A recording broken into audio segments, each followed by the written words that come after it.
sei que tem muitos ainda que irão falar, mas eu gostaria que você abrisse comigo Evangelho de Jesus, segundo escreveu o evangelista Marcos. Evangelho de Jesus, segundo escreveu o evangelista Marcos.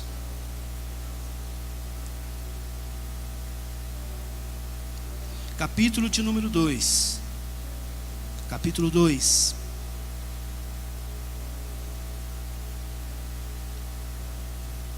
Eu vou ler do versículo 1 ao 12. Eu sei que a maioria conhece. Capítulo 2. Quantos estão nesse endereço? A versão que eu trago em mão diz o texto: dias depois, entrou Jesus de novo em Cafarnaum, e logo correu que ele estava em casa. Muitos afluíram para ali, tantos que nem mesmo junto à porta eles achavam lugar, e anunciavam-lhes a palavra. Alguns foram ter com ele, conduzindo um paralítico, levado por 4 homens. Repita comigo: levado por 4 homens. E não podendo aproximar-se dele, por causa da multidão, descobriram um eirado a ponto de correspondente em que ele estava. E fazendo uma abertura, baixaram o leito que jazia o doente. Vendo-lhes a fé, Jesus disse ao paralítico: filho, os teus pecados estão perdoados. Mas alguns dos escribas que estavam assentados ali arrazoavam em seu coração: por que fala deste modo? Isto é blasfêmia. Quem pode perdoar pecados senão um, que é Deus? E Jesus percebendo logo por seu espírito que eles assim arrazoavam, disse-lhes: por que arrazoais sobre estas coisas em vosso coração? Qual é mais fácil? Dizer ao paralítico: estão perdoados os teus pecados? Ou dizer: levanta-te, toma o teu leito e anda? Ora, para que saibais que o Filho do Homem tem sobre a terra autoridade para perdoar pecados, disse-lhe ao paralítico: eu te mando, levanta-te, toma o teu leito e vá para a tua casa. Então ele se levantou e no mesmo instante, tomando o leito, retirou-se à vista de todos, a ponto de se admirarem todos e darem glória a Deus, dizendo: jamais vimos coisas assim. Quantos podem dizer amém? Coloca a mão no seu coração, por gentileza, e repita comigo: Senhor Jesus, que a tua palavra seja profecia para a minha vida. Amados, eu sei que a maioria conhece esse texto. Ao decorrer esse texto, eu consigo ver aqui o evangelista em especial, são 3 que vão registrar, mas o evangelista Marcos, ao ver, eu consigo perceber aqui algumas classes de pessoas. E nessa minha introdução eu gostaria de estar apresentando o que o Senhor tem colocado ao meu coração, me mostrado através desse texto. A primeira classe está exatamente no versículo de número 2, parte final, que o texto ora diz assim: anunciavam-lhes a palavra. A primeira classe ou primeiro grupo que essa história narra está exatamente aqui. Anunciavam-lhes a palavra. Eu quero dar um nome para essa classe. Esse primeiro grupo é um grupo pedagógico. É o grupo que está ensinando. É a classe que está atenta em relação ao ensino. Nós precisamos dessa classe no nosso meio sempre. Pessoas que se preocupam com o outro, que sempre estão ensinando. Porque a Bíblia nos dá esse alerta. Ide por todo mundo, pregai o Evangelho a toda criatura. Então nós temos essa incumbência. Nós temos, por que não falar, esta obrigação como igreja. Paulo vai mencionar em uma das suas cartas, falando assim: porque se eu anuncio o Evangelho, eu não tenho do que me gloriar, porque sobre mim pesa esta obrigação. Nós precisamos anunciar. Se hoje eu estou aqui, e eu vou relatar algo que o pastor sempre está falando, vocês estão vendo aí o Edenilson todo bonitão, todo arrumado, é porque o Senhor me tirou de um lugar, mas para tirar desse lugar, teve uma vida, teve pessoas que tiveram essa visão pedagógica de ensinar, de alimentar, de dar o bom alimento que é a palavra. Nós vemos aqui ao decorrer dessa história, a multidão era grande, e dentro dessa multidão havia essa classe, esse grupo, preocupado com o ensino, com o crescimento. Pedro vai dizer que nós precisamos crescer na graça e no conhecimento.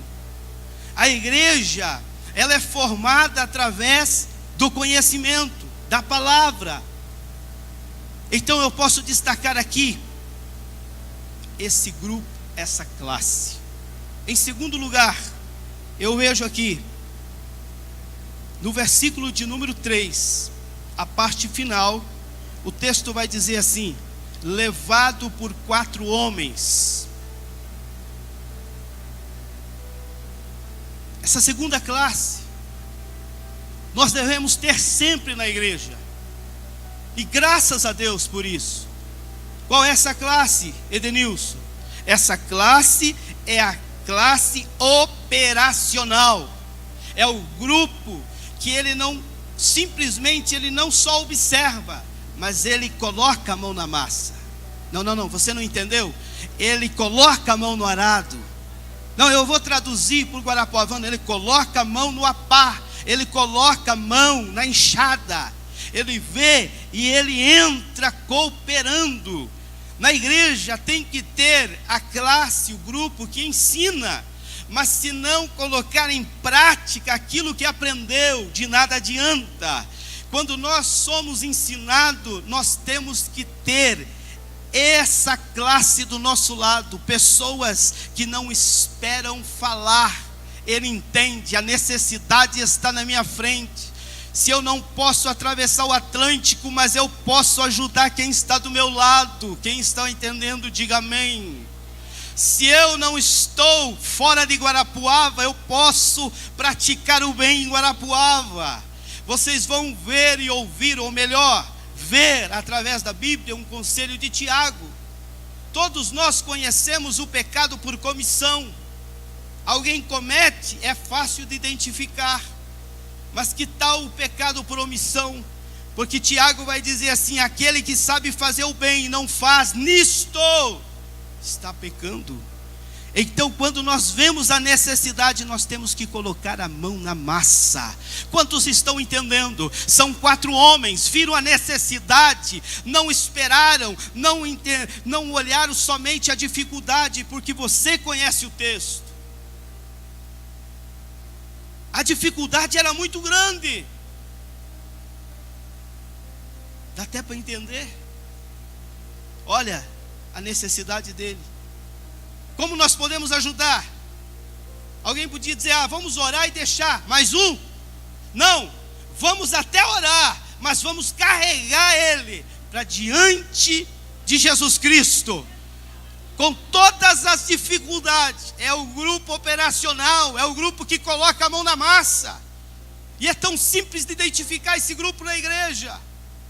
Basta você estar entrando, você vê um papel no chão, você não espera o outro. Não, você vai lá e junta. Você vê uma cadeira fora do lugar, você não espera o outro. Você Ajeita porque você quer fazer algo que está no seu alcance. Até porque nós às vezes sonhamos lá do outro lado, mas não iniciamos o que está à nossa volta. Pessoas estão necessitando em nossa volta e precisam desse grupo, o grupo que coopera, o grupo que age, o grupo que dizima, o grupo que ora, o grupo que atende. Aleluia! O primeiro é o grupo da palavra, é a classe de ensino. Mas eu posso identificar aqui um grupo que colocou a mão na massa. Agora o texto, eu não posso tampar o sol com a peneira. Tão bom voltar no Paraná, né? Porque você usa esses ditados populares e as pessoas entendem. É porque na Inglaterra você está lá. Eu tenho falado, irmãos, o privilégio que Deus nos deu. Hoje eu posso dizer, nesses 13 anos, eu já pastoreei pessoas de todos os estados do Brasil. Tive o privilégio, mas tem essa dificuldade. Você coloca o teu linguajar e muitos dizem, não entendi. Preste atenção. Há um terceiro grupo que o texto está nos mostrando e nós temos que apresentar. Olha o que o texto diz. Versículo de número, deixa eu identificar aqui, versículo de número 6. Mas alguns, diga mais alguns, é alguns, ok? Guarda bem isso. Mas alguns dos escribas estavam assentados ali e arrazoavam em seu coração. Preste atenção. Esse grupo aqui, eu posso dar um nome. É o grupo religioso. É aquele que entra com a intenção. Eu quero ver o que vai acontecer. Eu quero ver se está na norma. É aquele que entra no mau sentido, não no bom sentido, com o caderninho e a caneta para anotar tudo. Porque o estudioso ele entra também. Mas ele já entra, senta e fica identificando. Pare e preste atenção. Esse grupo estava nessa reunião. Quem estava ministrando era Jesus. Quem estava operando era Jesus. E mesmo assim, Jesus não estava isento ou ausente dessas pessoas. Não, eles estavam lá. E a Bíblia diz que eles arrazoavam, eles criticavam, eles mencionavam. E eles falavam assim, quem é ele? Como que ele pode? Ele tem essa autoridade? Mas Jesus, sendo onisciente, diga amém, leu o coração desse grupo e já trouxe a resposta. O que é mais fácil? Dizer, perdoado estão o pecado, ou toma, seja curado, perdoado estão os teus pecados. Jesus dá a resposta. Irmãos, infelizmente, mas nós temos que entender. Meu pastor sempre me ensinou assim. E quando ele mencionava, ele falava assim, toda hora, sempre você vai ter o opositor. E o opositor é um cooperador para o teu crescimento. Quem entendeu, dá um amém. O opositor é um cooperador para o teu crescimento. Você não pensa que você vai realizar a obra de Deus sem ter o opositor. E estava lá, aqueles que achavam que entendiam de tudo, os escribas, os religiosos. Mas tem uma coisa, Jesus, através desse texto aqui, Marcos vai registrar que não eram todos, diga glória a Deus, eram alguns. Preste atenção, não eram todos, eram alguns. E nós temos visto isso. Alguém não vai, critica quem vai. Alguém não coopera, critica quem coopera. Mas eu não estou achando certo esse negócio. Irmãos, eu não sou o pastor local, mas eu sou pastor de igreja há quase 20 anos. Dia 4 agora eu vou completar 44 anos. Eu respeito muitas pessoas que estão com muito mais experiência. Mas o pouco de experiência que Deus nos deu, nós vemos que pessoas às vezes estão só esperando alguém que o Senhor levanta para criticar. E aí fica às vezes, muitas das vezes, arrazoando, falando, murmurando, porque ele e eu não, porque você não tem percebido o que está do seu lado, e quem percebe, ele levanta e vai. Infelizmente, esse grupo está no nosso meio. Eu não vou falar que está só lá na Inglaterra, não, é a Bíblia que me ensina. Jesus está nos mostrando aqui que esse grupo está no meio, mas são alguns. Amém, igreja? Eu não posso passar despercebido. É o grupo religioso, julga, mas não coloca a mão na massa. Critica quem coopera, critica quem dizima, critica quem dá oferta, critica quem vai, critica quem fica, critica quem é consagrado, critica quem não é consagrado. Mas vamos para um quarto grupo. Esse quarto grupo que eu quero destacar está no versículo de número 12, por gentileza. Então ele se levantou e ao mesmo instante, tomando o leito, retirou-se à vista, agora sim diga, de todos. Percebeu? Agora não é alguns, agora é de todos. Olha o que o texto diz: retirou-se à vista de todos, a ponto de se admirarem todos, diga todos, a ponto de se admirarem todos e darem glória a Deus, dizendo: jamais vimos coisas assim. Essa classe, esse grupo está no nosso meio. Eu posso titular como grupo espiritual. É aquele grupo sensível que entende que o Senhor está operando. E aqui, se o texto me ensina que todos deram glória a Deus, dá para entender que até os fariseus tiveram que admitir o milagre da parte de Jesus. Ei, a crítica vem, mas a hora que Deus se manifesta com seu poderio, até os críticos têm que dar glória a Deus. Todos se admiraram, todos deram glória a Deus, porque o milagre aconteceu naquela casa. Esse grupo está no nosso meio, glória a Deus. Eu te trago essa palavra nesta noite. Eu sei que eu estou na introdução, mas eu vou respeitar o horário. Eu te trago essa palavra para você entender que Deus tem coisas grandes para realizar no nosso meio. Não deixe os críticos te parar, não se desanime. Se você está na classe operacional que coopera, que coloca a mão no arado, continue, porque a glória de Deus está chegando. E aquele que permanece, o Senhor honra. A Bíblia está falando aqui, carregado por 4 homens. Me permitam, carregado por 4. Se eu fosse dar um nome para esses homens, daria eu. O primeiro, eu colocaria fé.